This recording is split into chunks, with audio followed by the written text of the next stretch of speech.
नमस्ते दोस्तों। आज हम बात करने वाले हैं ओपेरॉन मॉडल के बारे में, जो जीन रेगुलेशन को समझने के लिए एक बहुत ही इंपॉर्टेंट कॉन्सेप्ट है, खासकर इकोलाई बैक्टीरिया में। ओपेरॉन क्या होता है? ओपेरॉन असल में डीएनए का एक फंक्शनल यूनिट होता है, जिसमें प्रमोटर, ऑपरेटर और स्ट्रक्चरल जीन्स शामिल होते हैं। साधारण शब्दों में कहें तो ओपेरॉन एक ऐसा सिस्टम है जो ये डिसाइड करता है कि कोई जीन ऑन रहेगा या off. 1. Lac operon, inducible operon. Lac operon lactose के मेटाबॉलिज्म के लिए काम करता है।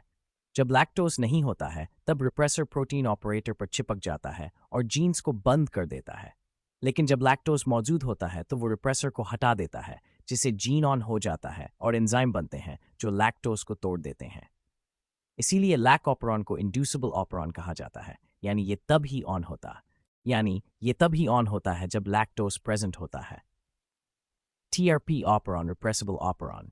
Terpy operon tryptophan amino acid के सिंथेसिस में काम करता है। जब ट्रिप्टोफैन कम होता है तब ऑपरॉन ऑन रहता है और सेल ट्रिप्टोफैन बनाता है। लेकिन जब ट्रिप्टोफान ज्यादा हो जाता है तो वो रिप्रेसर के साथ मिलकर ऑपरेट पर चिपक जाता है और जीन्स को ऑफ कर देता है। इसलिए टीआरपी ऑपरॉन को रिप्रेसिबल ऑपरॉन कहा जाता है, यानी जब प्रोडक्ट ज्यादा बन जाए तो जीन बंद हो जाता है। 3. आरा ओपेरॉन, पॉजिटिव और नेगेटिव कंट्रोल ऑपरॉन। आरा ऑपरॉन अरबिनोज शुगर के मेटाबॉलिज्म में काम करता है।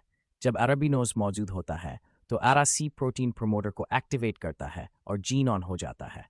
लेकिन जब अरबिनोज नहीं होता तो यही आरा सी प्रोटीन जीन को ऑफ कर देता है।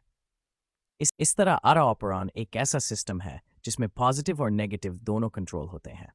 तो दोस्तों, ओपेरॉन मॉडल हमें यह सिखाता है कि बैक्टीरिया या सेल अपनी एनर्जी को वेस्ट नहीं करते। वे केवल तभी जीन्स को एक्टिवेट करते हैं जब उनकी जरूरत होती है। यही है जीन रेगुलेशन की असली समझ, एनर्जी सेविंग और एफिशिएंट वर्किंग।